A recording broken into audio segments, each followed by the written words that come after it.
반갑습니다. 김봉중입니다. 그 다음에 1828년 사단이 납니다. 이제 7대 대통령 앤드류 잭슨이 대통령이 됩니다. 1812년에 그 영웅인 이 장군 앤드류 잭슨이 대통령이 되는데, 그때 1828년에 연방에서 관세법을 통과를 시킵니다. 이 관세법이 뭐냐면은, 쉽게 얘기하면은 미국에 들어오는 수입품의 관세를 높여서 미국의 제조업을 우리가 보호해야 되겠다. 그런 목적으로 관세법을 통과시킨데, 대체로 북쪽에는 우호적이지만 남쪽에서는 치명적이에요. 왜 치명적인지 아시죠? 남쪽의 주 수출품이 뭡니까? 노예 노동력을 동원한 뭐예요? 카튼, 면화를 수출하는 거고, 면화를 수입하는 이 핵심 국가가 영국입니다.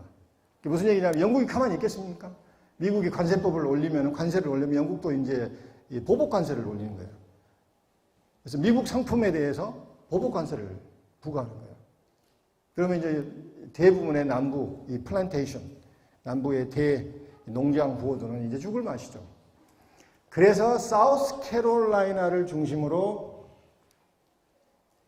사우스캐롤라이나에서 먼저 이 연방법인 1828년 관세법을 무효화 선언합니다. 이것은 어마어마한 사실 역적 행위입니다. 헌법에 규정된 절차에 의해서 연방이 이 패스시킨 관세법을 주정부가 무효화시키는 거예요. 이건 반헌법적인 이제 행동이죠. 그래서 심지어는 이게 역적이라고 그러고, 이때 처음으로 시빌워가 나와요. 이건 내전이다. 근데 이게 군인 출신이고, 아마 미국 역사에서 지금의 트럼프와 가장 유사한 사람 뽑으라면 앤드류 잭슨이에요. 하면 한 사람입니다. 이 양반이 너희들 이 관세법을 무효화하는 그 법을 사우스캐롤라이나가 다시 철회하지 않으면 군대를 보내겠다. 으름장을 보내고, 진짜 보내려고 그러니까 사우스캐롤라이나에서 놀래가지고 그 법을 또 철회를 해요. 근데 이제 체면이 너무 구겨져서 단서를 또 붙입니다. 우리가 연방 관세법을 무효화하는 것을 철회는 하지만, 앞으로 주의 이익에 반해서 연방이 너희 마음대로 이러한 유사한 이게 법을 통과시키면 그때 우리도 또 널리피케이션을 하겠다. 근데 이제 이미 위기가 지나갔기 때문에 잭슨이 손을 안 대요. 그러나 많은 남부주들은 그걸 생각합니다. 그래서 연방의 핵심은 주가 우선이 돼야지 연방이 자기 마음대로 할 수 없다. 이게 대체로 남부주들의 대단히 중요한 이데올로기였습니다. 링컨이 취임사 중에서 대단히 중요한 부분이 이런 거예요. 이 세상에서 미국과 유사하거나 미국보다 더 나은 희망이 있는가 이 말이에요. 재밌지 않아요? 지금 미국은 연방이 깨지고 미 합중국의 최대 위기가 지금 다가오고 있습니다. 하나 둘씩 남부주들이 이제 탈퇴를 하기 시작해요. 전쟁은 거의 기정사실화되었습니다. 1861년 링컨이 취임사를 하면서 이 얘기를 해요. 그래도 세상에서 미국과 같거나 더 나은 희망이 어디가 있느냐. 그래서 미국 민주주의에 대해서, 미국 헌법에 대해서 절대적인 신뢰를 보냅니다. 그러다가 한 1년 뒤에 이미 전쟁이 터졌습니다.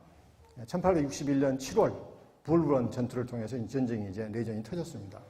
그래서 1861년에 링컨이 연두교수에서, 미국 대통령이 취임사 말고 매년 한 번 정도 상하원 합동회의에서 연설하는데, 그게 대단히 중요한 연설입니다. 그 연설에서 이 얘기를 해요.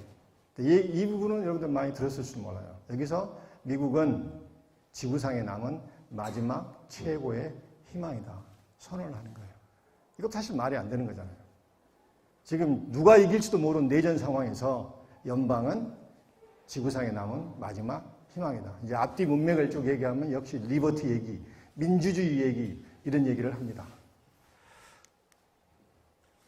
1863년 유명한 게티스버그 전투가 벌어지고, 이 전투를 계기로 해서 남부는 사실상 이제 패전의 수순을 받게 됩니다. 리 장군이 우연의 일치인가 모르겠지만 4th of July, 미국의 독립선언서, 독립기념일 바로 전 새벽에 전쟁이 끝나요. 정확히는 제가 기억이 안 나는데 한 16만, 양쪽 다 16만 명이 싸웠습니다. 그 당시 16만 명은 어마어마한 숫자잖아요. 3분의 1이 사망자입니다. 죽자 살자 싸운 거예요. 결국은 리 장군이 이끄는 남부군들이 퇴각을 합니다. 그 이후로 한 번도 리 장군은 북부 영토를 침범을 못해요. 계속 수세에 몰리다가 결국은 이제 손을 들고 맞는데, 실제로 사진기의 초기 단계 때 찍었던 그 널브러진 시체들의 모습입니다. 여기 이제 몇 달 뒤에 북군, 게티스버그에 죽었던 북군 사망자들을 추모하기 위해서 추모 기념관을 이제 짓기로 이게 약속을 하고 거기에 링컨을 초대를 해요. 링컨이 초대를 수락합니다. 근데 초대를 보면요, 링컨이 주 연설자가 아니었습니다. 그냥 오셔가지고 덕담 하나 해주십시오 하고 했는데 링컨이 그냥 가겠다 한 거예요. 주 연설자가 이제 에버러스라는 당시 전 하버드대 총장이고 미국에서 가장 연설을 잘했던 사람이 주 연설자가 초대를 받아요.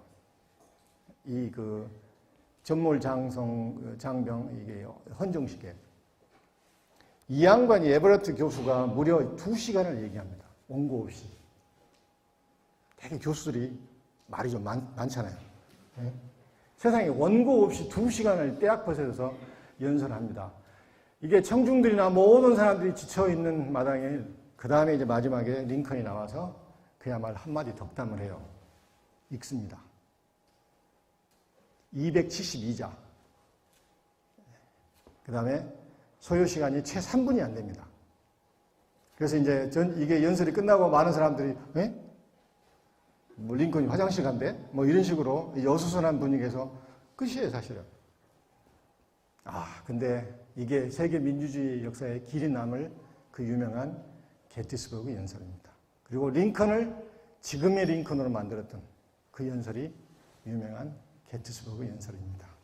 아주 짧기 때문에 한번 읽어보겠습니다.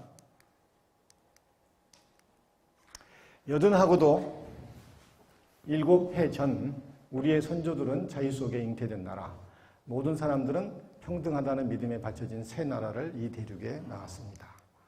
지금 우리는 그 나라 혹은 그같이 태어나고 그 같은 믿음을 가진 나라들이 오래도록 버틸 수 있는가 시험받는 내전을 치르고 있습니다. 그리고 우리는 그 전쟁의 거대한 격전지가 되었던 싸움터에 모였습니다. 우리는 그 땅의 일부를 그 나라를 살리기 위하여 이곳에서 생명을 바친 이들에게 마지막 안식처로서 바치고자 모였습니다. 마지막 부분입니다.